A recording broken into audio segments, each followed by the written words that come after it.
Those of you that survived to the fourth week, welcome. All right, I'm going to go ahead and get started. Let's open with a word of prayer. Heavenly Father, thank you so much for this evening, and we're grateful for your blessings. And Lord, I pray that as we discuss the Declaration of Independence tonight, as we look ahead to July 4th of next year and our country's 250th birthday, we're just so grateful for all that you have done and all that you will do. And I pray that you'd bless our time together this evening. In Jesus' name, amen. All right, well, you can see the packets were at your table tonight. Tonight is going to be a little bit different. It is still called the Remember America Lecture Series, but for a brief time, we're going to actually go back to being students.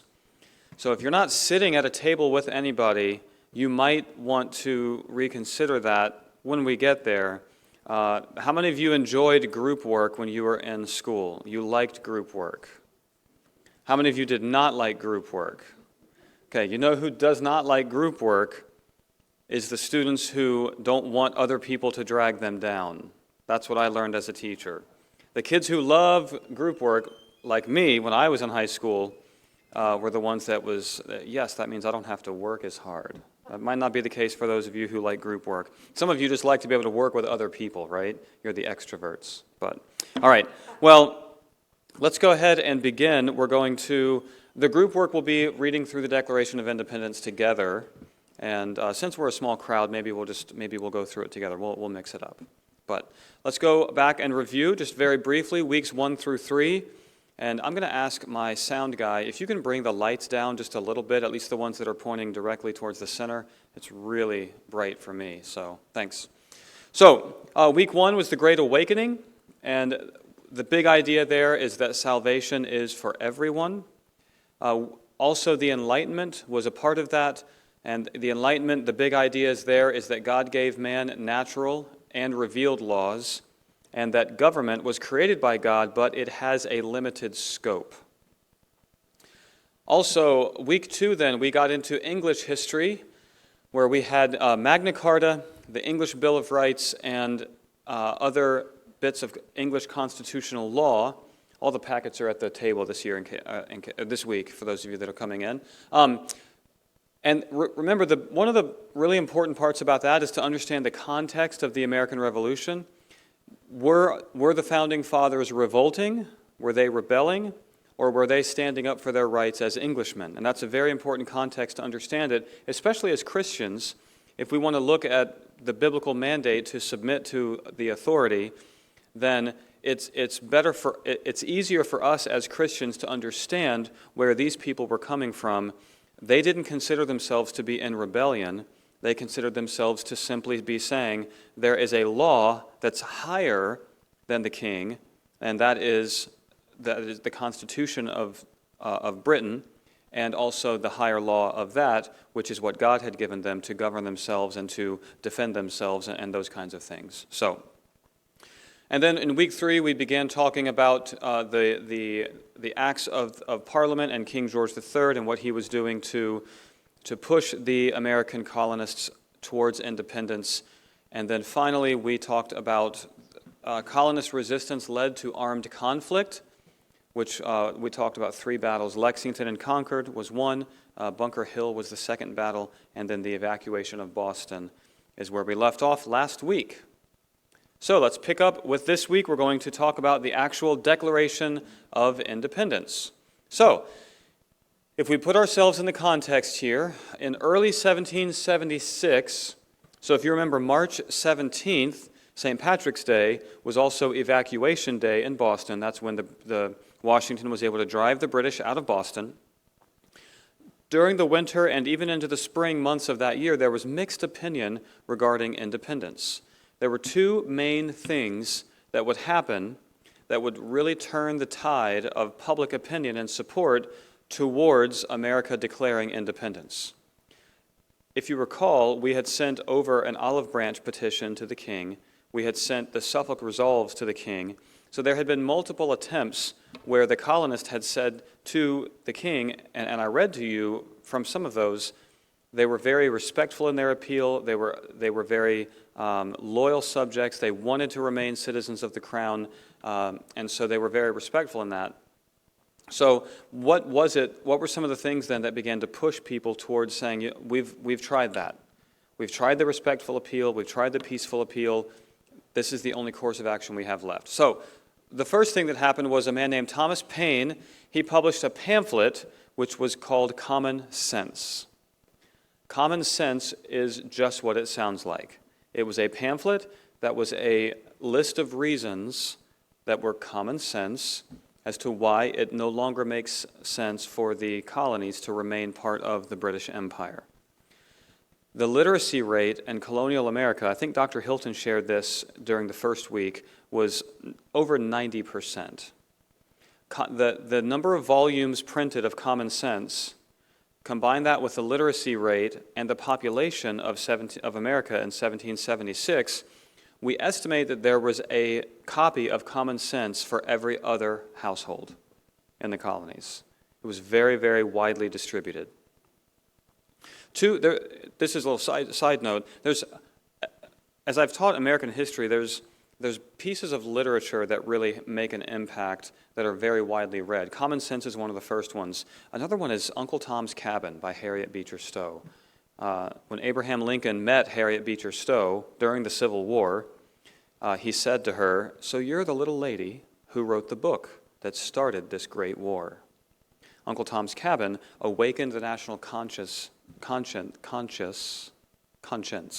awaken the national conscience to the sin of slavery. It's all about slave families being separated, and that book was widely published. Common Sense is the first example of this. So let's take a look at what Thomas Paine says. Oh, that's very small. All right. Governments are necessary evils. Governments are necessary evils, he says, but if far away, they are even less desirable. Monarchy is an absurd form of government, and George III is a royal brute. It makes no sense that a small island country should rule an entire continent. Why should a small island 3,000 miles away rule an entire continent? Independence would foster peace and prosperity for America. He lays out, one of the entire chapters that he lays out is on this next point, that monarchy is historically a heathen government. You know, we see in the Bible that there are kings, and we have the scriptures that talk about submission to authority. And of course, when that was written in Romans 13, there was a Roman emperor who was ruling. But Thomas Paine goes back and he says, let's look at the Hebrews, let's look at the Israelites. What was their original king? It was King Saul. And was that God's will for them? And he lays out the case. No. God gave them the prophets and the judges, and they wanted a king so they could be like all the other nations. And God through Samuel tried to tell them no. And then when they finally did have a king, he said, he's going to take your sons off and fight his wars. He's going to take your land, and you're going to be paying for his treasury. So even when God gave the Israelites a king, he told them, this is not good for you, but I'm going to do it for you. I'm going to give you what you want. You're going to learn the hard way. And the parents identifying with this right now with some of our kids, right? So even biblically speaking, Thomas Paine says that monarchy was not God's plan. This was not God's will. All right, England is not the mother country, for what mother would treat her child so badly? And the Protestant Reformation, he says, was occurring simultaneously with the age of exploration. The New World was discovered for a free people. So let me break that out a little bit. Protestant Reformation, 1517, is when Martin Luther nailed the 95 Theses to the doors of the church in Wittenberg on October 31st, which is why we should celebrate that day, not to go get candy and dress like a zombie.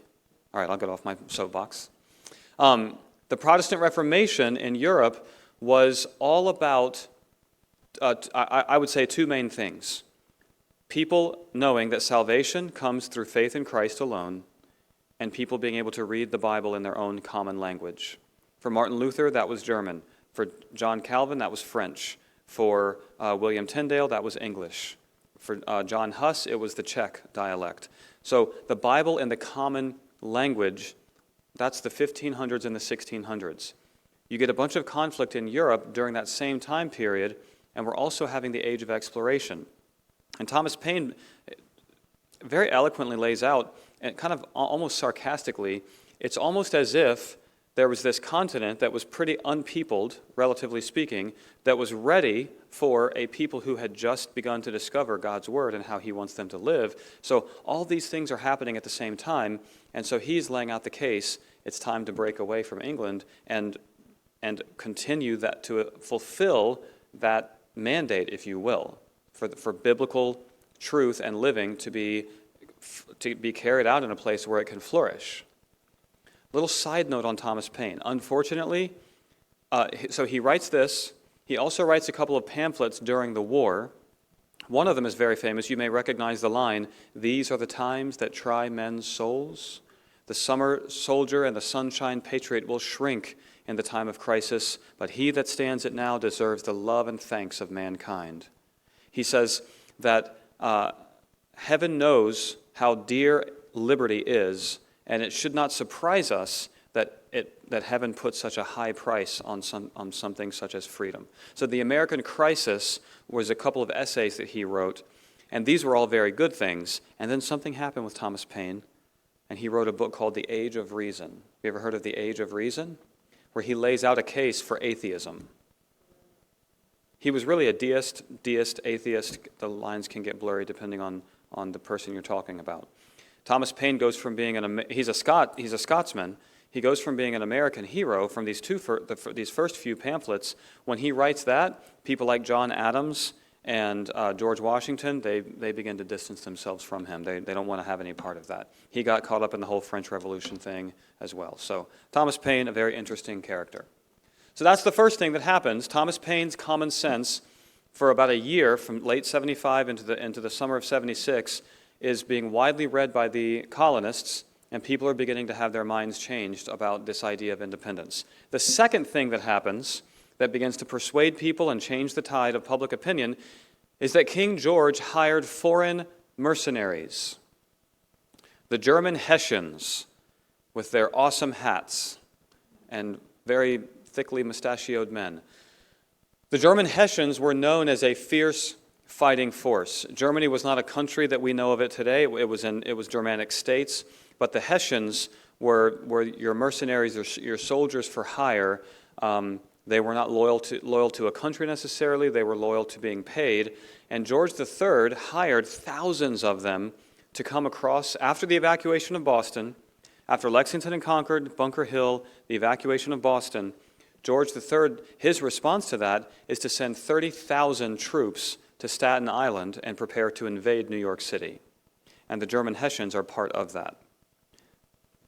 So, in June of 1776, as a response to all of this, the Second Continental Congress, if you recall, it has been meeting in Philadelphia.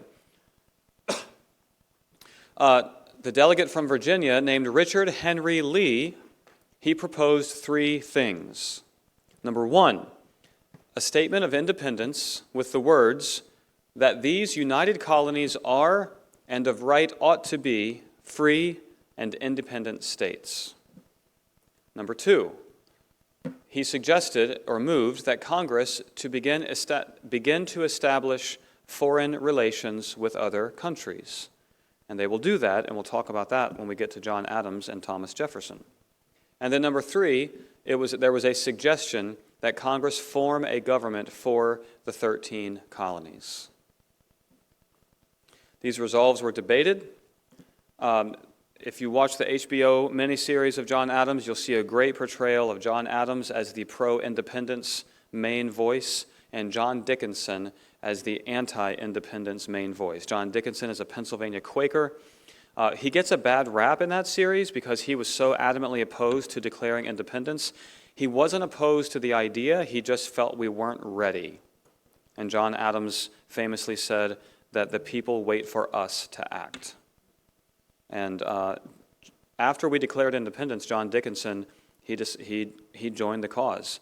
and he helped write the Articles of Confederation, which was the first government that we had before the Constitution, and he served in the militia, along with a Quaker militia that served in the American Revolution. So he gets a bad rap in that movie, but he was a good patriot. So Thomas Jefferson was appointed to begin the work of a draft of the proposed Declaration. So we credit Jefferson with being the primary author because he did the first draft. And then a committee of 5, which was made of Jefferson plus Benjamin Franklin and John Adams, and then Robert Livingston and Roger Sherman were also appointed to this committee of 5 to kind of go through, and these are the men that gave us the Declaration in the form in which it was adopted.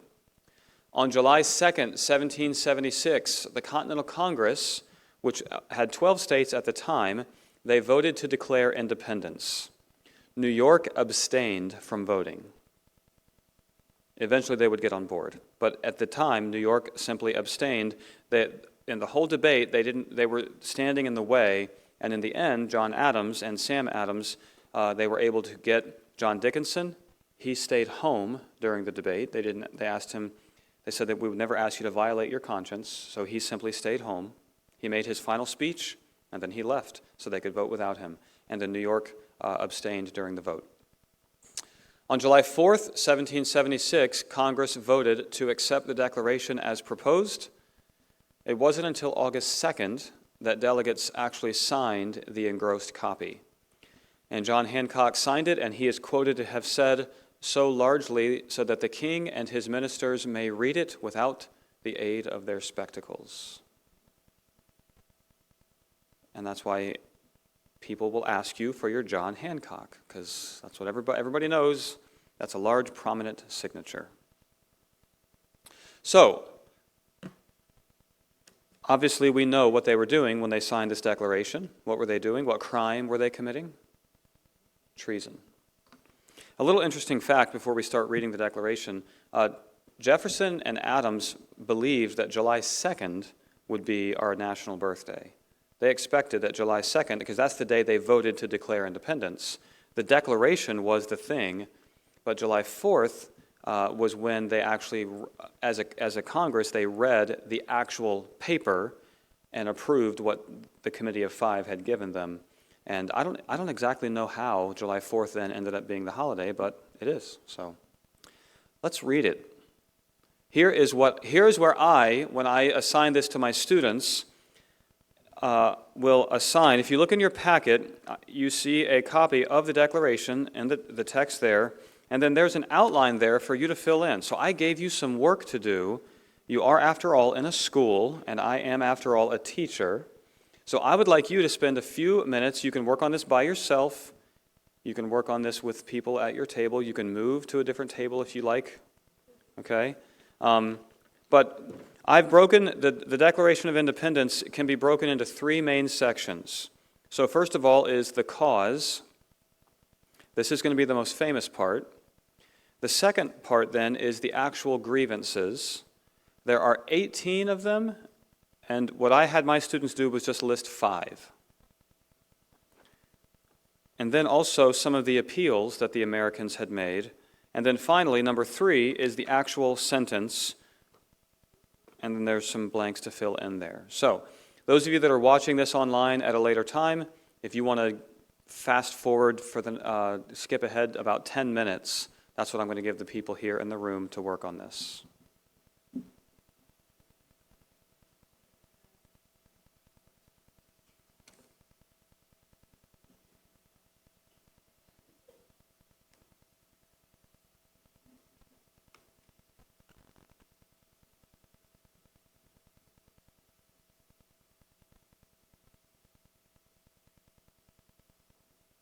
And like a good teacher, I will now circulate and see if you're staying on task. No pressure.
All right, we'll just take a few more minutes and then we'll go over it together.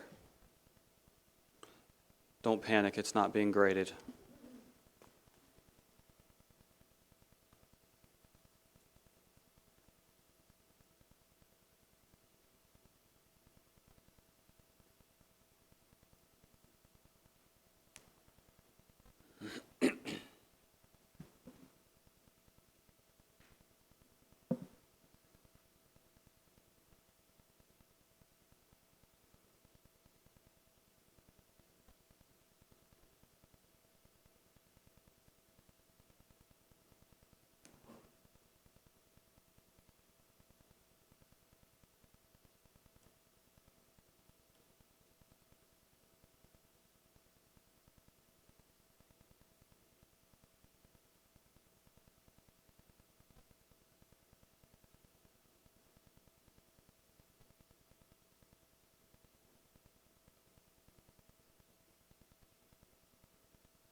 All right, let's see how we did. Number 1, the case. So letter A, when in the course of human events it becomes necessary for one people to dissolve the political bands which have connected them with another, and to assume among the powers of the earth and the separate and equal station to which the laws of nature and nature's God, did they read John Locke? They sure did, entitle them, a decent respect to the opinions of mankind requires what? Who wants to answer? Go ahead. That they should declare the causes which impel them to the separation. Good. We hold these truths to be self-evident. What are the truths? All men are created equal. Next. They are endowed by their Creator with certain unalienable rights. What are those rights? Among those rights are life, liberty, and the pursuit of happiness. Number 3, governments are instituted among men to what? Secure those rights. Number 4, government's just powers are derived from the consent of the governed. Good. Number 6, it is the right of the people to alter or to abolish that government if it becomes destructive of these rights. And then he says, the history of the present King of Great Britain is a history of repeated usuries and injuries and usurpations. I like that. I always put that blank in because I wanted to tell my students what usurpations meant. I thought it was a good word for them to be able to go home and impress their parents with. By the way, our 9th grade students memorized that sentence. We hold these truths to be self-evident all the way through safety and happiness. Most of that second sentence we have them memorize. It's foundational to our country. It's foundational to what makes America an exceptional nation. That we believe there are truths that are self-evident. Thomas Jefferson's original phrase was sacred and undeniable. Benjamin Franklin made him change it. He said it sounded too preachy. So he said, fine, self-evident. By the way, Thomas Jefferson he was not the student who liked to work in a group. He was very upset with the edits that they made to his document. He said they have mangled it. He put much thought into every word that he chose. So when they came along and had any kind of suggestions, that did not sit well with him. Any perfectionists in the room that can relate to this? I put all this time and effort into it. What do you mean there's edits? right? Okay. Number 2 then, to prove this, let the facts be submitted to a candid world. What were the king's injuries and usurpations? Let's just list a couple of them. What were some of the things that he had done? Refused to assent to laws. What else? Prevent the governments from passing laws. They had the right to local self-government. What else? Cut off trade. Next.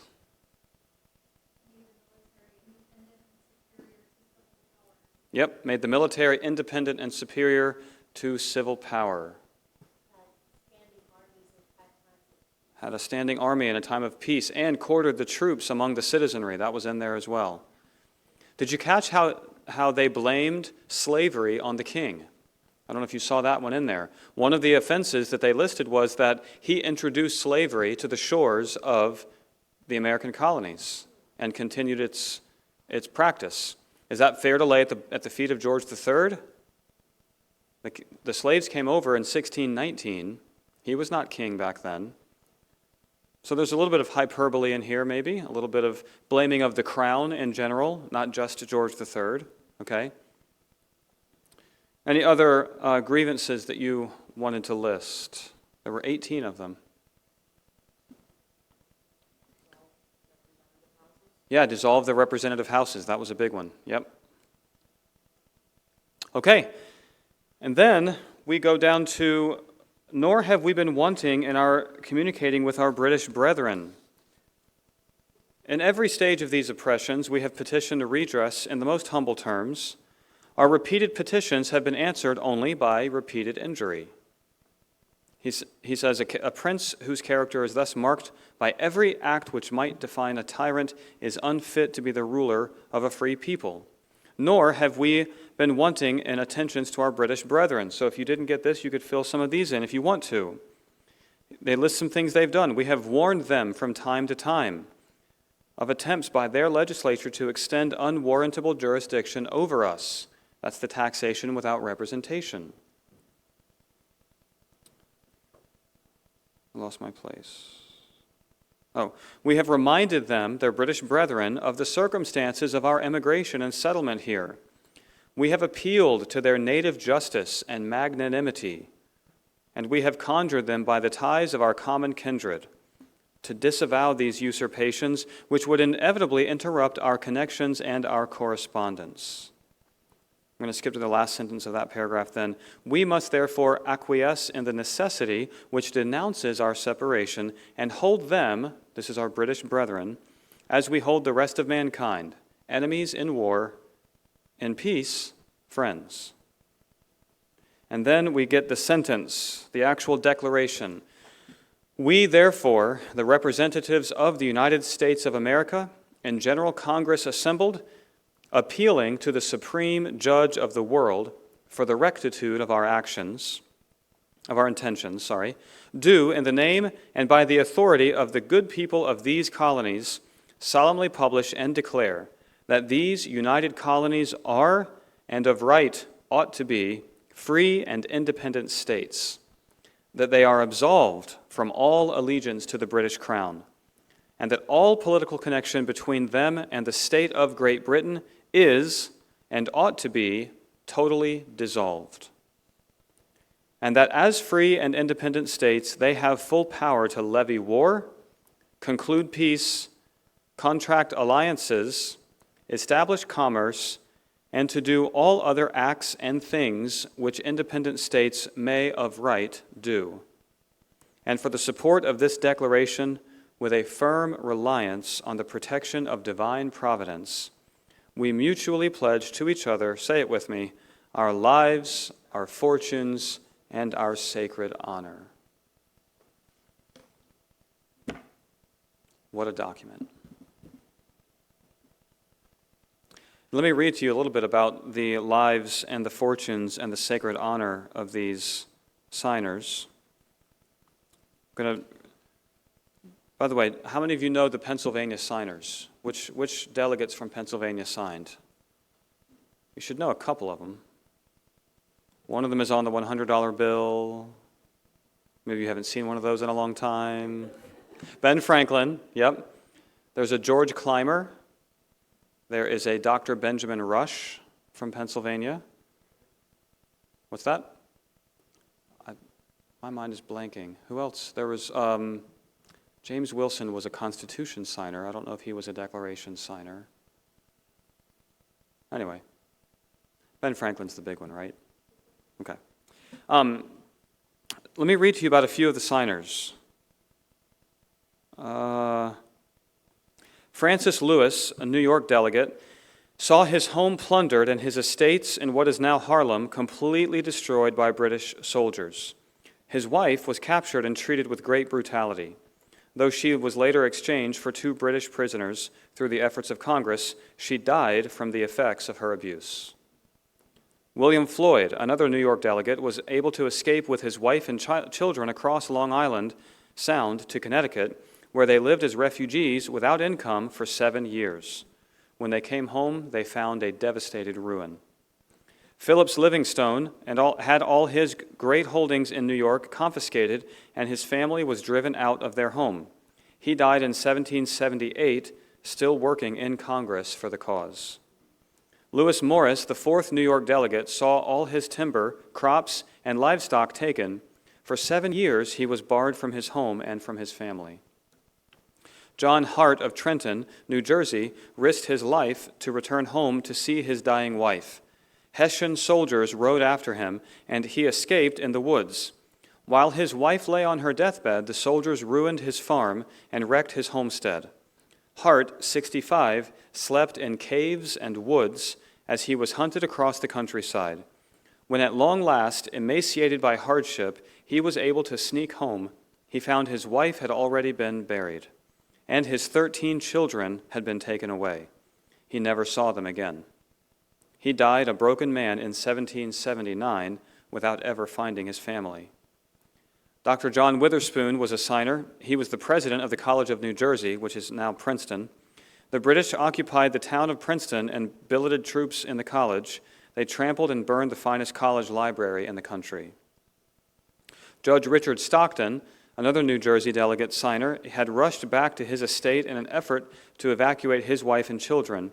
The family found refuge with friends, but a sympathizer betrayed them. Judge Stockton was pulled from his bed in the night and brutally beaten by the arresting soldiers. Thrown into a common jail, he was deliberately starved. Robert Morris was the merchant prince of Philadelphia. He was another PA signer. He met Washington's appeals and pleas for money year after year, personally funding the revolution when Congress couldn't pay. He made and raised arms and provisions which made it possible for Washington to cross the Delaware at Trenton, and in the process, he lost 150 ships at sea, bleeding his own fortune and credit almost dry. George Clymer, another Pennsylvania signer, escaped with his family from their home, but their property was completely destroyed by the British in the Germantown and Brandywine campaigns.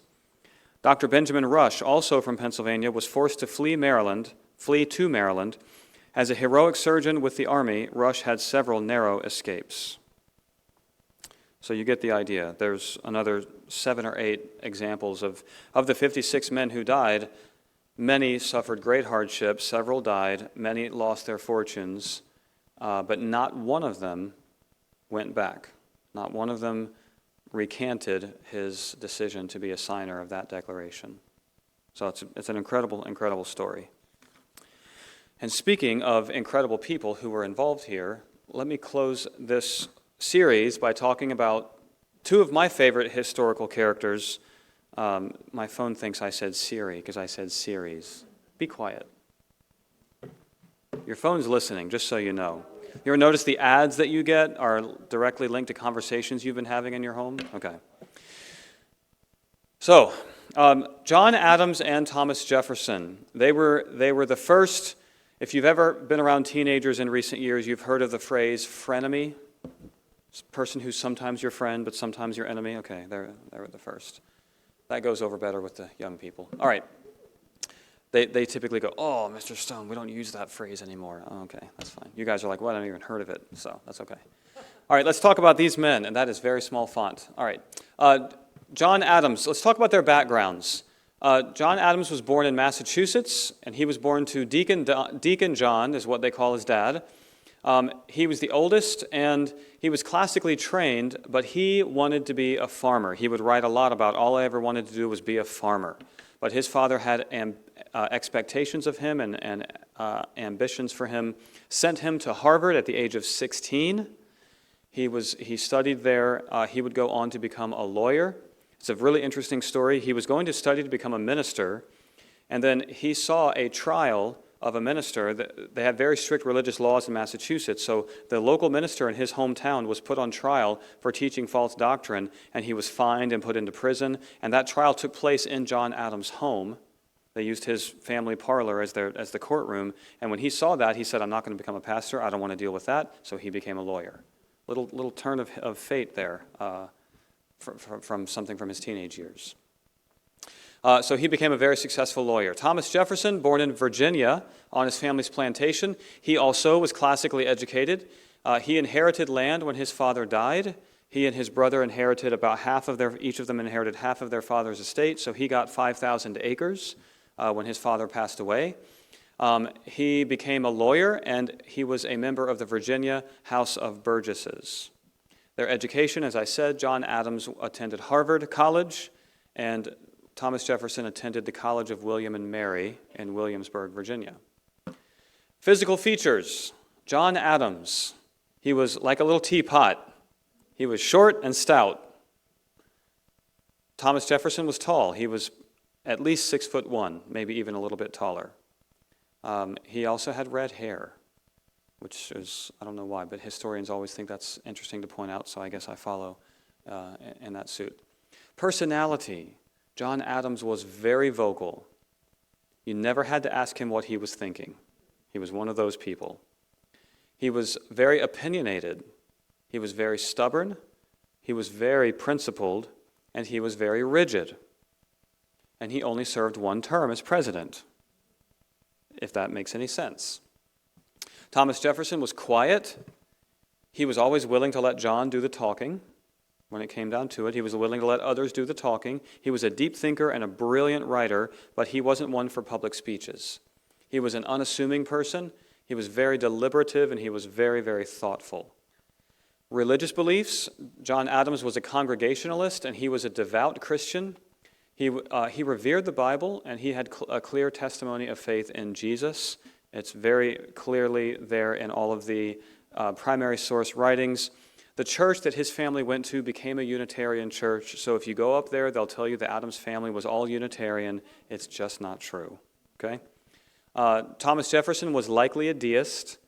He was religious, and he believed in God, and he did believe in much of Scripture. In fact, he had a high opinion of Jesus.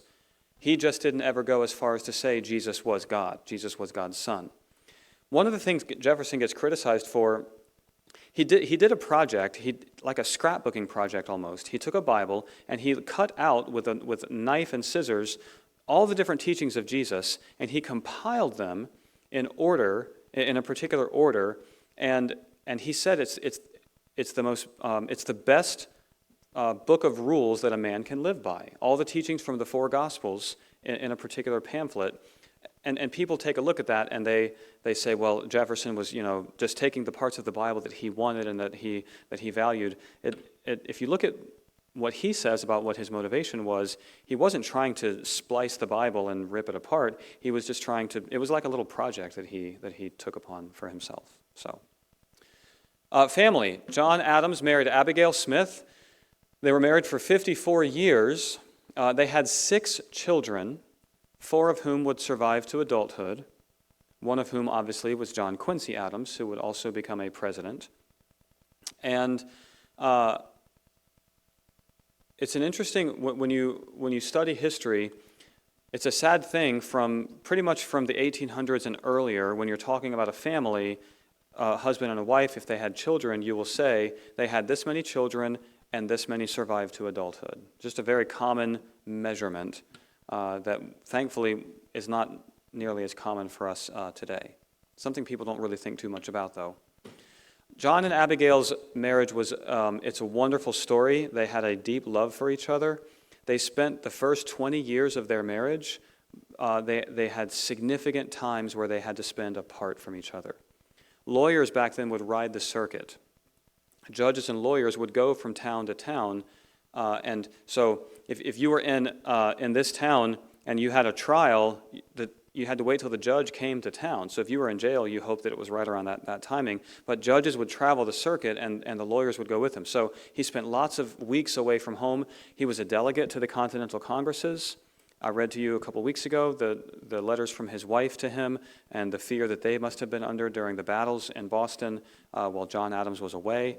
And then, after we declared independence, Congress chose Adams and Ben Franklin to go overseas to represent the United States to France to try to secure an alliance. And so he went, and Abigail refused to go with him. She did not want to travel on the ocean. He took his son, John Quincy, with him, 10 years old. He learned French on the voyage over. John Quincy Adams would end up mastering over 7 languages. He would write to his son about his veneration for the Bible, and his advice to his son was to read through the Bible once per year, but John Quincy read the Bible once per year, and every year he would take turns choosing a different language in which to read the Bible. John Quincy Adams, probably the most intelligent. If we measured IQ back then, the man was a genius. There was not a school subject that he was not good at, and again, a master of languages. Really quickly about John Quincy Adams. From the age of 10, where he went with his father, by the time he was 13 or 14, he was still overseas with his dad. He was sent to Russia to serve as the translator to Francis Dana, who became the U.S. ambassador to Russia. The Russian court spoke the French language. That was the European language of diplomacy back then. Young John Quincy had mastered French so well that he went to serve as a translator in these diplomatic services. He came home, and his dad had to make him go to Harvard, and that felt like a step down for him because he'd been in all these schools in Europe, and he'd learned 3 or 4 languages by then. John Quincy Adams was very rigid, very smart, not very personable. They both did well by marrying women who improved their social skills and softened them a little bit. And John Quincy did become a president. He was Secretary of State. He was president. One of the coolest things about John Quincy, and then I'll get back on Adams and Jefferson, he's the only president to go from being president back to the House of Representatives. And he didn't want to. His home district kept voting for him to go. Quincy, Massachusetts, today, they kept sending him back as their representative to Washington, D.C. He became known as the Lion of Abolition. He was constantly putting forth resolutions for the abolition of slavery in the 1820s and 1830s when we were heading towards civil war. We were expanding westward, and the slavery debate was a constant debate in Congress. They put a gag order on him at one point. He violated it. By that time, he was old, and he didn't care what people thought about him. In his last term in Congress, he took a young Illinois congressman, a one-term congressman from Illinois, under his wing and taught him the reasons why abolition needed to be continued to carry further. That term, John Quincy Adams would die. He had suffered a stroke on the House floor, and he died a couple days later in the United States Capitol. That young Illinois congressman, you might have guessed, Abraham Lincoln. Abraham Lincoln served that one term in Congress. He went back to Illinois, and all of the 1850s he became a successful lawyer, ran for Senate in 1858 and lost, but then became a national name and won the presidency in 1860. So John Quincy Adams is another really, really cool figure. But let's get back to John Adams. Thomas Jefferson's family, he married Martha Wales Skelton. She was a widow, and so they had 6 children, but only 2 of them survived to adulthood. And Martha died in 1782. That was after 10 years of marriage. 6 children, 2 of them stillborn, 2 of them died before they were 2 years old, I believe, and then 2 did live to adulthood.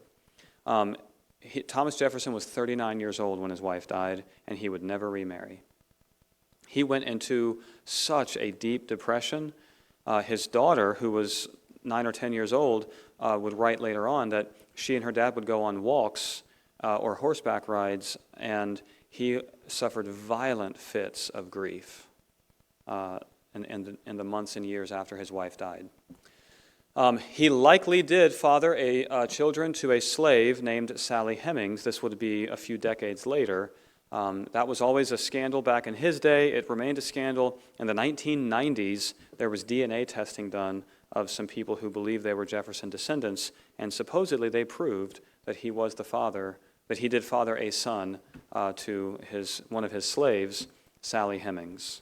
Sally Hemings was much younger than Thomas Jefferson. It's kind of like icky how much younger she was than him. And she was his wife's slave. She was his daughter's slave. So, moving on. Political views. John Adams' political views. He was a proponent of federal supremacy and a strong national government with a strong executive. And this is where we see them begin to differ. Jefferson was a proponent of a small federal government with states retaining the majority of the power. And so here is where we get our first political fight. It's actually between Jefferson and Hamilton, but it turns into Jefferson. It begins to affect Jefferson and Adams. And this is the way I teach it to my students. Most of the political fights that we have to this day go all the way back to Washington's administration. Washington was hated during his administration. There is not a president who ever served who was not hated by a significant portion of the country, including George Washington. By the time he was stepping down, he said to John Adams, "I am fairly out and you are fairly in. Let us see which of us will be the happier." The political debate comes down to this. How do you interpret the Constitution? Do you interpret the Constitution very strictly, meaning if the Constitution doesn't say it, the government should not do it? Or do you interpret the Constitution loosely, which means that we interpret it with broad powers? I'll give you a really quick example. The necessary and proper clause. Article 1, Section 8 is the part of the Constitution that lists the powers that Congress has. Power to declare war, to coin money, to regulate commerce. At the very end of that clause, it says to make all laws which shall be thought necessary and proper for the general welfare. So if you interpret the Constitution very strictly, you think Congress should only make a few laws that they deem necessary and proper. It should be as little as possible. If you interpret the Constitution loosely, you say, well, it says necessary and proper. We think national health care is necessary and proper. We think free public education through college is necessary and proper. So do you see where it's the same thing? It goes all the way back to the Washington administration, and most of our political disagreements come down to, is that the proper role of government, or is it not? And we see this in the first administration. All right, let's talk about the timeline here, and then we'll wrap it up. In 1775, Adams and Jefferson meet for the first time as members of the Second Continental Congress, and we know that Adams ends up recommending Jefferson to be the primary author of the Declaration. Adams recommends Washington to lead the army. He recommends Richard Henry Lee and the Virginians to be the ones to propose a Declaration of Independence, and he recommends that Thomas Jefferson be the primary author.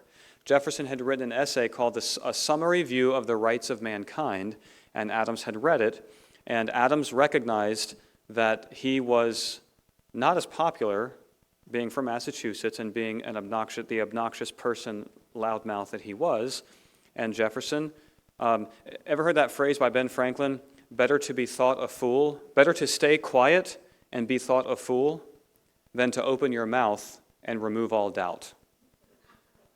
Thomas Jefferson kind of lived by that motto. He was quiet.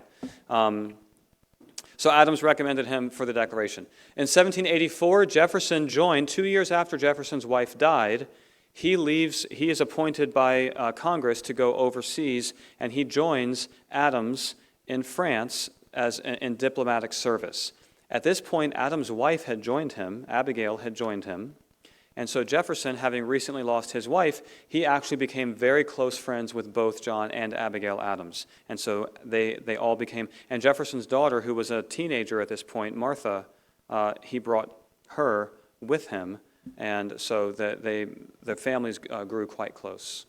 In 1788, Jefferson came home, and Adams both came home and to serve in the Washington administration under the new Constitution. Jefferson was our first Secretary of State, and John Adams, of course, was our first Vice President. And as political parties formed, as I said, Jefferson and Washington/Hamilton/Adams found themselves on opposite sides of the aisle. So from the get-go, it was really Hamilton versus Jefferson. Hamilton was the leader of the Federalists. They interpret the Constitution loosely. They want a big federal government with lots of sweeping powers. Jefferson, his party become known as the Democratic Republicans, and they are states' rights proponents and small federal government. And as members of Washington's cabinet, they don't get along. Washington and Adams are fairly neutral until the end of Washington's second term, and then in Adams' presidency, things get really, really rancorous between the two of them. In 1793, Jefferson would resign as Secretary of State because after the French Revolution happened, so if you remember the French Revolution, they began killing everybody who was part of the nobility, part of the royalty back then. It was the reign of terror. And then once that was over, then Napoleon rose to power, and there was a conflict between Britain and France. The Washington administration did several things that basically took the side of Great Britain. Jefferson had become a very big proponent of France and their revolution. And so when our country began to side with the British, our old enemy, and their conflict between Britain and France, Jefferson said, as Secretary of State, if this is our country's foreign policy, I have to resign. And so he left his position in 1793. He didn't go very far because 3 years later, when Washington stepped down, Jefferson announced his candidacy for president, and he ran as president against John Adams. John Adams would win that term by 3 electoral votes. In 1800, they ran against each other again, and this was one of the nastiest presidential debates ever. And I'm going to read a couple excerpts for you from David McCullough's biography on John Adams. This is just a couple short things here. In the summer and fall of 1800, the question of who was to lead the nation rapidly became a contest of personal vilification, surpassing any presidential election in American history. The spirit of party had taken hold with a vengeance, and whether Adams or Jefferson was the most abused would be hard to say. In Federalist pamphlets and newspapers, Jefferson was decried as a hopeless visionary, a weakling, an intriguer, intoxicated with French philosophy, more a Frenchman than an American, and therefore a bad man. He was accused of favoring states' rights over the Union, charged with infidelity to the Constitution, and called a spendthrift and libertine. Adams was inevitably excoriated as a monarchist, pro-king, pro-Britain, more British than American, and therefore a bad man. He was ridiculed as old, addled, and toothless. Timothy Pickering spread the rumor that to secure his re-election, Adams had struck a corrupt bargain with the Republicans. According to another story, this secret arrangement was with Jefferson himself. Adams was to throw the election Jefferson's way and serve as Jefferson's vice president. If Jefferson carried on with slave women, Adams, according to one story in circulation, had ordered Charles Cotesworth Pinckney to London to procure 4 pretty mistresses to divide between them. When the story reached Adams, he was highly amused. "I do declare upon my honor," he wrote, "if this is true, General Pinckney has kept them all for himself and cheated me out of my 2. I don't think that's very funny. Most vicious were the charges that Adams was insane. Thus, if Jefferson was a Jacobin, a revolutionary, a shameless Southern libertine, and a howling atheist, Adams was a Tory, a vain Yankee scold, and if truth be known, quite mad. I'm going to read a couple of other little excerpts here. These are criticisms of Jefferson, called him an atheist and an anarchist. The Gazette said, quote, "God and a religious president, or Jefferson and no God," end quote. People spread rumors that Jefferson would destroy people's Bibles. His relationship with Sally Hemings became the subject of public speculation. One paper quoted, "Murder, robbery, rape, adultery, and incest will be openly taught and practiced. The air will be rent with the cries of the distressed, the soil will be soaked with the blood, and the nation black with crimes. Another quote here, are you prepared to see your dwellings in flames, female chastity violated, children writhing on a pike? These are things written in newspapers about Thomas Jefferson. The criticisms of Adams. They called him a monarchist. His support of the British during the conflict opened him up to these accusations. He was seen as a yes man to Washington. And here was a very nasty quote about Adams. It said, James Callender was hired, he was a journalist who was hired by Jefferson to slander Adams in the papers. This is one of Callender's quotes.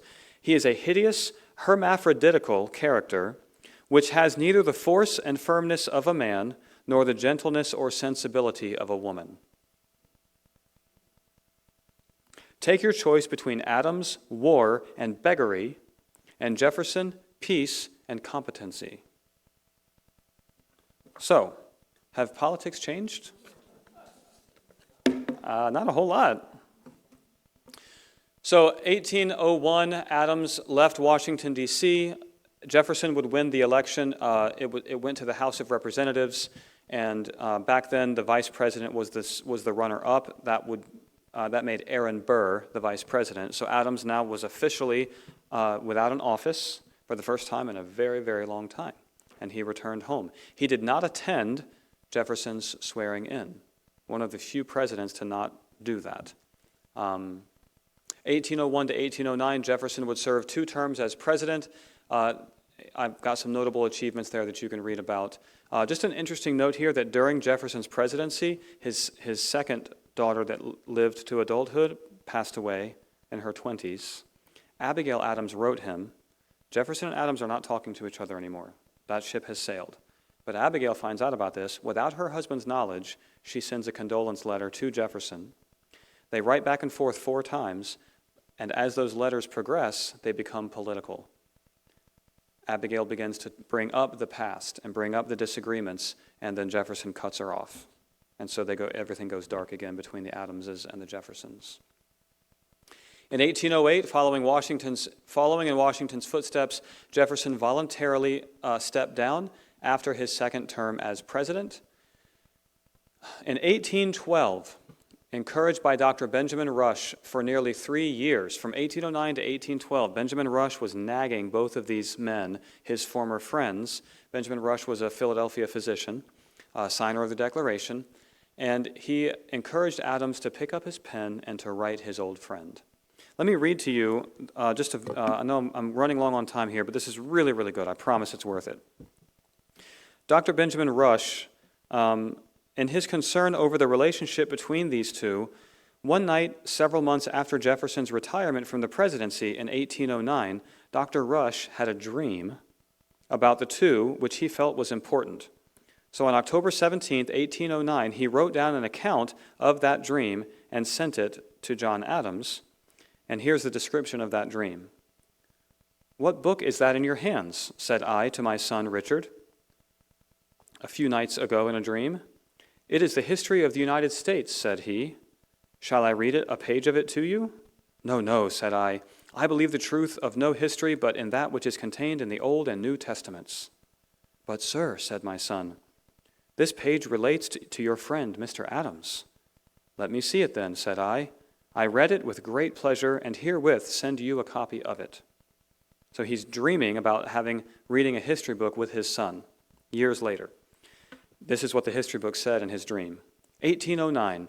Among the most extraordinary events of this year was the renewal of the friendship and intercourse between Mr. John Adams and Mr. Jefferson, the 2 ex-presidents of the United States. They met for the first time in Congress of 1775. Their principles of liberty, their ardent attachment to their country, being exactly the same, they were strongly attached to each other and became personal as well as political friends. A difference of opinion upon the objects and issue of the French Revolution separated them during the years in which the great event interested and divided the American people. The predominance of the party which favored the French cause threw Mr. Adams out of the chair of the United States in the year 1800 and placed Mr. Jefferson there in his stead. I'm going to skip ahead here. The latter resigned the chair of the United States in the year 1808, sick of the cares and disgusted with the intrigues of public life, and retired to his seat in Monticello, in Virginia, where he spent the remainder of his days in the cultivation of a large farm agreeably to the new system of husbandry. In the month of November of 1809, Mr. Adams addressed a short letter to his friend Mr. Jefferson, which he congratulated him upon his escape to the shades of retirement and domestic happiness, and concluded it with assurances of his regard and good wishes for his welfare. This letter did great honor to Mr. Adams. It discovered a magnanimity known only to great minds. Mr. Jefferson replied to this letter and reciprocated expressions of regard and esteem. These letters were followed by a correspondence of several years in which they mutually reviewed the scenes of business in which they had been engaged and candidly acknowledged to each other all the errors of opinion and conduct into which they had fallen during the time they filled the same station in the service of their country. Many precious truths, the result of observation, experience, and profound reflection, it is said, are contained in these letters. It is to be hoped the world will be favored with a sight of them. These gentlemen sunk into the grave nearly at the same time, full of years and rich in the gratitude and praises of their country. That was his dream. It all became very, very accurate. Because in 1812, John Adams wrote to Thomas Jefferson, and that began a correspondence between the two of them. For the next 14 years, they would write 158 letters to each other. And they've all been kept. You can read them. Let me just read just a couple little excerpts here of some of those letters. The best quote from these letters was after the first few pleasantry letters that they had written. John Adams said to Thomas Jefferson, "You and I ought not to die without having explained ourselves to each other." And they went through, they to some extent rehashed some of the past and settled it and moved forward. It was really beautiful. Jefferson said to Adams in 1812, "A letter from you calls up recollections very dear to my mind. It carries me back to the times when, beset with difficulties and dangers, we were fellow laborers in the same cause, struggling for what is most valuable to man, his right to be self-governed. Laboring always at the same oar, with some wave ever ahead threatening to overwhelm us, and yet passing harmless under our bark. We knew not how we rode through the storm with heart and hand and made a happy port." I'll just do one more here, where Jefferson writes this in February of 1825, after John Quincy had just been elected president and was about to be sworn in. This is Jefferson to Adams, "I sincerely congratulate you on the high gratification, which the issue of the late election must have afforded you. So deeply are the principles of order and of obedience to law impressed on the minds of our citizens generally, that I am persuaded there will be as immediate an acquiescence in the will of the majority as if Mr. Adams had been the choice of every man. Nights of rest to you and days of tranquility are the wishes I tender you with my affectionate respects." And that was one of the last letters that Jefferson would write him. So for 14 years, they never saw each other again. They would write to each other frequently. Jefferson had that bust of Adams sitting near his desk in his study. And so they rekindled their friendships and their mutual respect for each other. And then let me close by reading about their deaths, which if you read ahead, you already got the spoiler, but that's okay.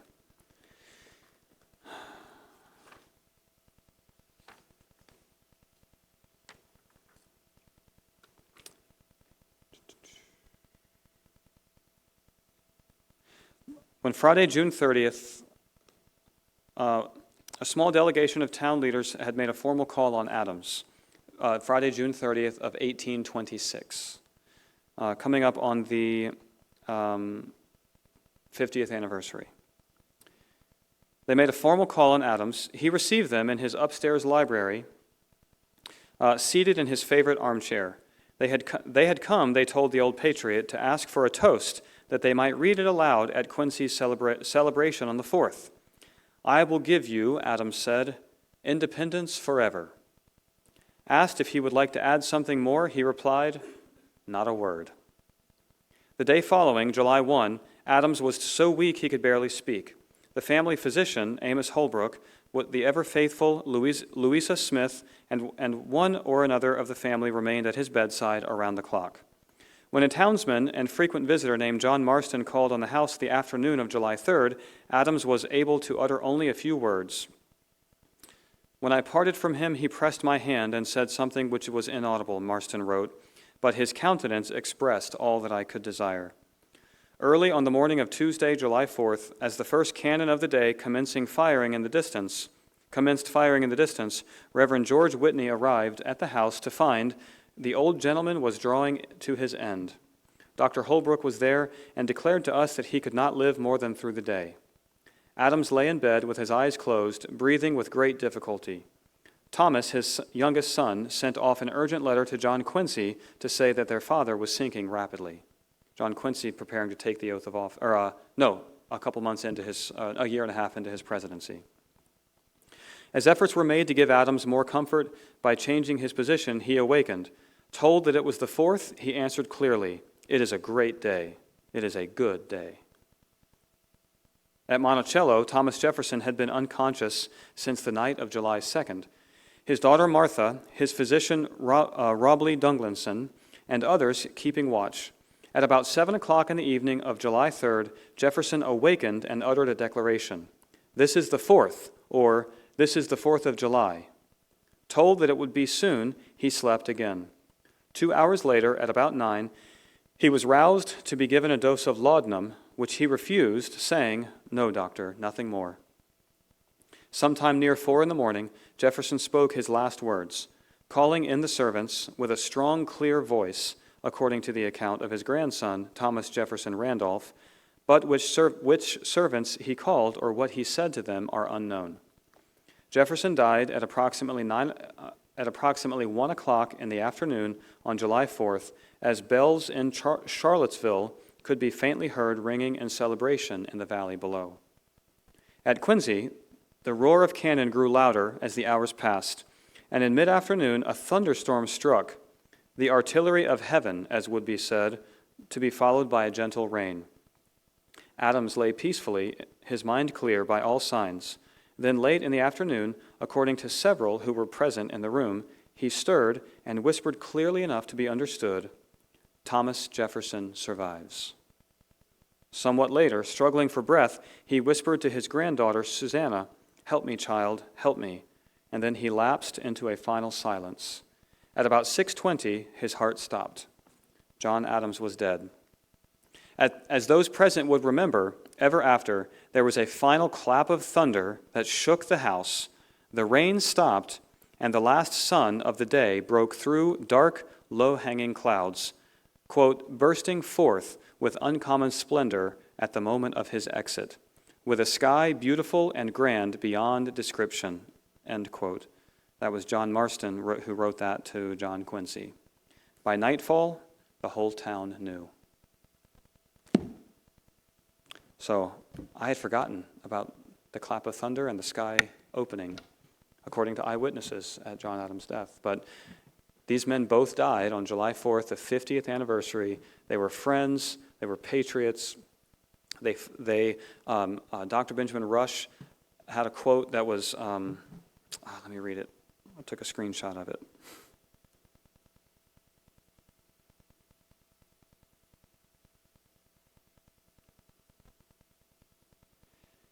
Some talked, some wrote, and some fought to promote and establish liberty, but you and Mr. Jefferson thought for us all. So, beautiful story. Interestingly, 5 years later, 1831, James Monroe, our fourth president, would be the third founding father to die on a July 4th.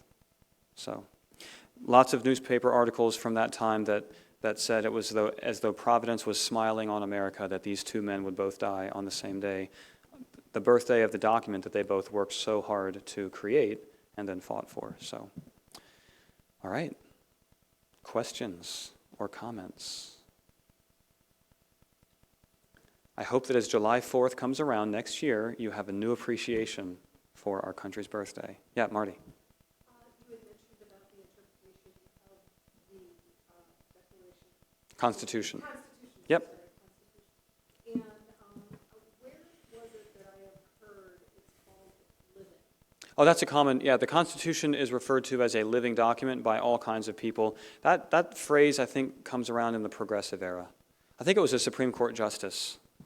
I want to say Oliver Wendell Holmes, who referred to the Constitution as a living document, living and breathing and changing with the times. So then it is a loose. That's what a progressive, in modern politics, the people on the left interpret the Constitution very loosely. They want broad powers for the federal government. Conservatives generally want to conserve what once was.